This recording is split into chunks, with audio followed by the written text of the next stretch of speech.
চীনের সাথে নতুন অংশীদারিত্ব চুক্তি করলে আবারও শতভাগ শুল্কের মুখে পড়বে কানাডা।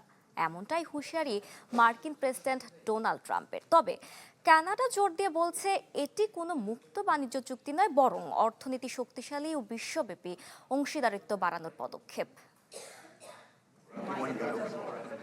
ফের আলোচনায় যুক্তরাষ্ট্র কানাডা বাণিজ্য দ্বৈরথ। চীনের সাথে কোনো ধরনের বাণিজ্য চুক্তি কার্যকর হলে কানাডা থেকে যুক্তরাষ্ট্রে প্রবেশ করা সব পণ্যের উপর 100% শুল্ক আরোপ করা হবে। ডোনাল্ড ট্রাম্পের এমন ঘোষণার পর বদলাতে শুরু করেছে পরিস্থিতি। ট্রাম্পের অভিযোগ, চীনা পণ্য যুক্তরাষ্ট্রে ঢোকানোর প্রবেশ দ্বার হতে চাইছে কানাডা, যা ওয়াশিংটন কখনোই মেনে নেবে না। গেল সপ্তাহে নতুন কৌশলগত অংশীদারিত্বের ঘোষণা দেয় চীন ও কানাডা, যেখানে কৃষিপণ্য ও বৈদ্যুতিক গাড়ির শুল্ক বিরোধ হচ্ছে সমাধান। জানা যায়, চীন মার্চের মধ্যে কানাডার ক্যানোলা তেল সহ কৃষিপণ্যের ওপর শুল্ক 85% থেকে কমিয়ে 15% নামাবে।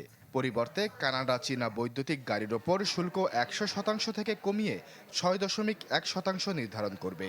পাশাপাশি কানাডার বাজারে প্রায় 49,000 চীনা ইভি প্রবেশের সুযোগ তৈরির কথাও বলা হয়। এই সমঝোতায় কানাডায় চীনা বিনিয়োগ বাড়ার সম্ভাবনাও তৈরি হয়েছে।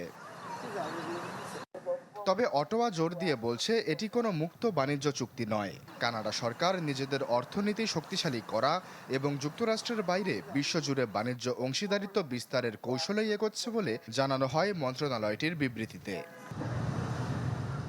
দ্বিতীয়বার ক্ষমতায় আসার পর থেকেই কানাডার পণ্যের ওপর উচ্চ শুল্ক আরোপ ও একাধিকবার কানাডাকে যুক্তরাষ্ট্রের 51তম অঙ্গরাজ্য করার হুমকি দিয়ে আসছেন ট্রাম্প। এর ফলে ঐতিহাসিকভাবে ঘনিষ্ঠ এই দুই দেশের সম্পর্ক এখন নজিরবিহীনভাবে চাপের মুখে। এই বাস্তবতায় ধীরে ধীরে যুক্তরাষ্ট্রের ওপর নির্ভরতা কমিয়ে নতুন অর্থনৈতিক অংশীদারিত্ব খুঁজছে কানাডা। চীনের পাশাপাশি ইউরোপীয় ইউনিয়ন ও কাতারের সাথেও সম্পর্ক জোরদারের উদ্যোগ নেওয়া হচ্ছে। আশ্বাস চৌধুরী, চ্যানেল 24।